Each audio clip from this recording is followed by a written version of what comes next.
And Jethro, the priest of Midian, Moses' father-in-law, heard of all that God had done for Moses and for Israel, his people, that the Lord had brought Israel out of Egypt. Then Jethro, Moses' father-in-law, took Zipporah, Moses' wife, after he had sent her back with her 2 sons, of whom the name of one was Gershom.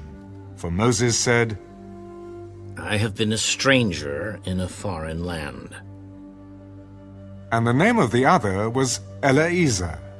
For he said, The God of my father was my help, and delivered me from the sword of Pharaoh. And Jethro, Moses' father-in-law, came with his sons and his wife to Moses in the wilderness, where he was encamped at the mountain of God.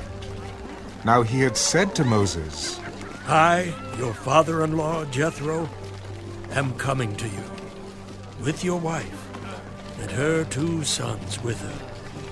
So Moses went out to meet his father-in-law, bowed down, and kissed him.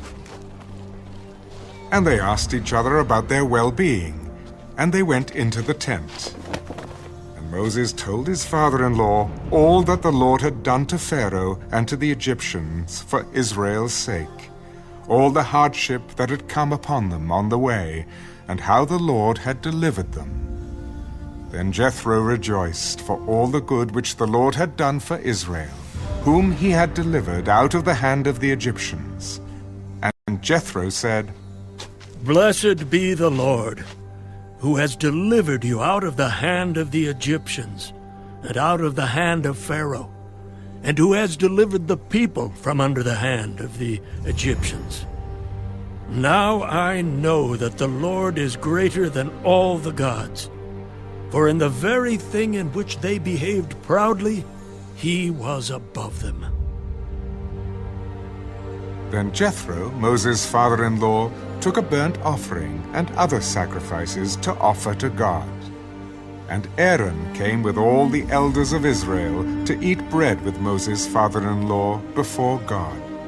And so it was, on the next day, that Moses sat to judge the people. And the people stood before Moses from morning until evening. So when Moses' father-in-law saw all that he did for the people, he said, What is this thing that you are doing for the people? Why do you alone sit, and all the people stand before you from morning until evening? Because the people come to me to inquire of God. When they have a difficulty, they come to me, and I judge between one and another. And I make known the statutes of God and his laws. The thing that you do is not good. Both you and these people who are with you will surely wear yourselves out. For this thing is too much for you. You are not able to perform it by yourself. Listen now to my voice. I will give you counsel, and God will be with you. Stand before God for the people, so that you may bring the difficulties to God.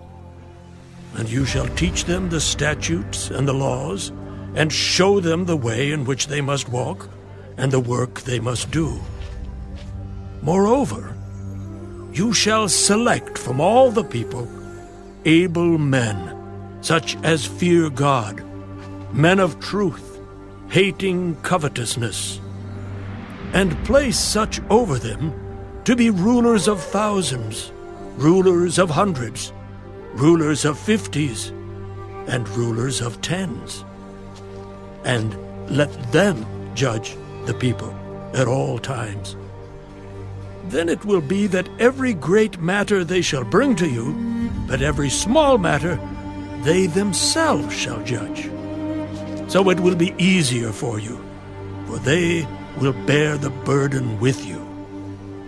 If you do this thing, and God so commands you, then you will be able to endure, and all this people will also go to their place in peace. So Moses heeded the voice of his father-in-law and did all that he had said.